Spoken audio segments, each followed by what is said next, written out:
Chart पर इस तरह से प्राइस एक्शन बनाता है। अब क्योंकि यहाँ प्राइस इस लेवल से स्ट्रॉन्ग रिजेक्शन फेस करने के बाद तेजी से नीचे गिरी है, इसलिए आप जैसे बहुत से ट्रेडर इसे बेरिश मार्केट शिफ्ट मानते हुए इस बिग बेरिश कैंडल के क्लोजिंग पर शॉर्ट ट्रेड में एंट्री करते हैं। मगर कुछ ट्रेडर ऐसे होते हैं जिनके लिए ये स्टॉप लॉस बहुत बड़ा होने के कारण वे यहाँ शॉर्ट ट्रेड में एंट्री नहीं करते और एक पुलबैक का इंतजार करते हैं। कुछ देर बाद प्राइस एक स्मॉल पुलबैक लेकर फिर से एक बड़ी मोमेंटम कैंडल बनाकर नीचे आने लगती है, लेकिन कैंडल की क्लोजिंग अपने प्रीवियस स्विंग लो के नीचे नहीं होती, मगर अगली कैंडल फिर से उसी डायरेक्शन में नीचे आती है, जिसे देखकर बाकी बचे सभी रिटेल ट्रेडर यहां शॉर्ट ट्रेड में एंटर हो जाते हैं।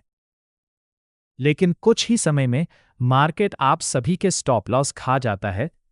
इस तरह की प्रॉब्लम आप रोज फेस करते हैं और ज्यादातर मॉर्निंग सेशन में जब मार्केट शुरू होता है तब आप दिन के पहले ही ट्रेड में स्टॉप लॉस गवाकर ट्रेड से बाहर हो जाते हैं, जिसका असर आपके माइंडसेट पर दिन भर रहता है।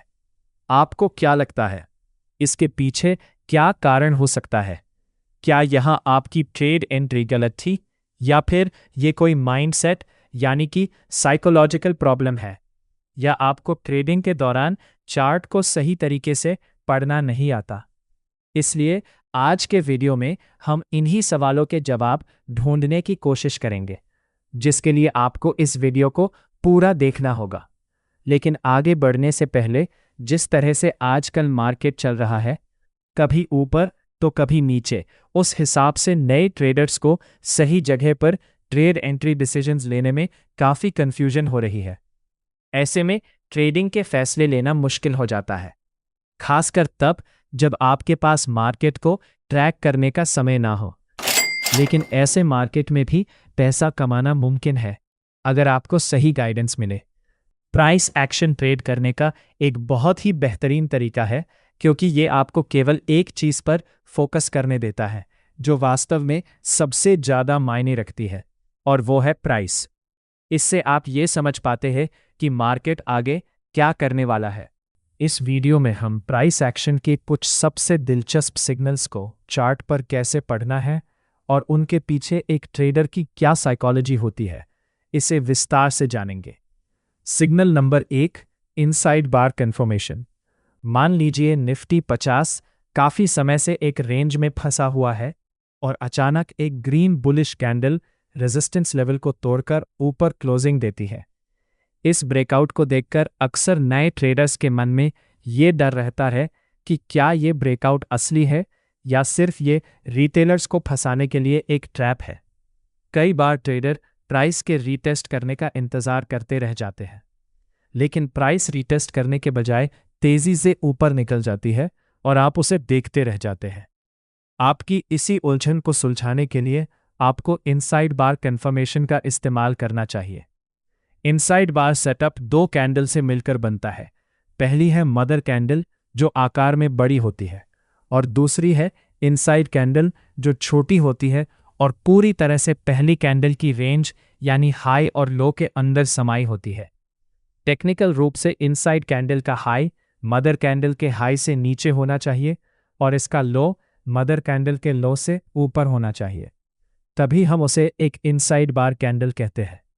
ये पैटर्न तब बनता है जब मार्केट में एक छोटा सा पॉज आता है। इसे कैंडलस्टिक पैटर्न को वॉलेटिलिटी कॉन्ट्रैक्शन भी कहते हैं। अगर ये सेटअप किसी लेवल के ब्रेकआउट के ठीक बाद बनता है तो इसका मतलब यहाँ सेलर्स में ब्रेकआउट के बाद प्राइस को नीचे ले जाने की कोशिश की थी, लेकिन वो अपने प्रयास में सफल नहीं हो पाए। यानी कि यहाँ अभी भी बायर्स तरह से मार्केट में अपना नियंत्रण बनाए हुए है।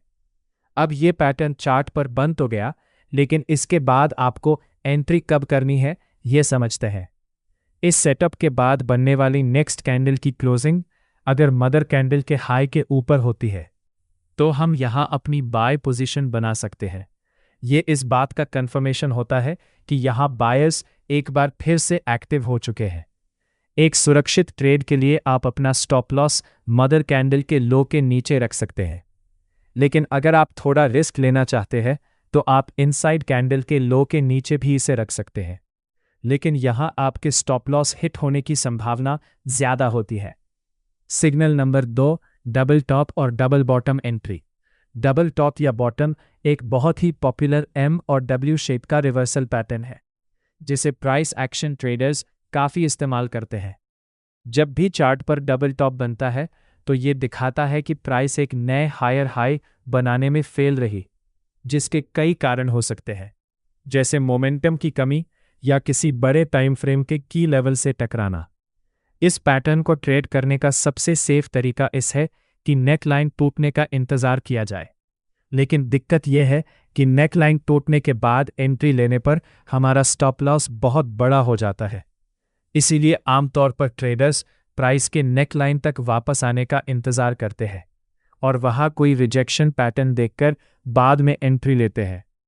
Signal number 3, shrinking candles.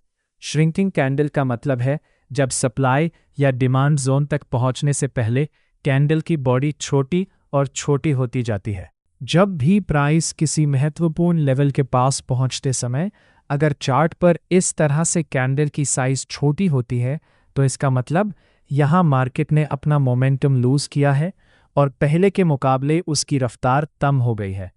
जैसे कि इस चार्ट पर आप देखेंगे कि प्राइस लोअर लेवल से ऊपर आई और हायर लेवल से रिजेक्ट होकर फिर से नीचे चली गई।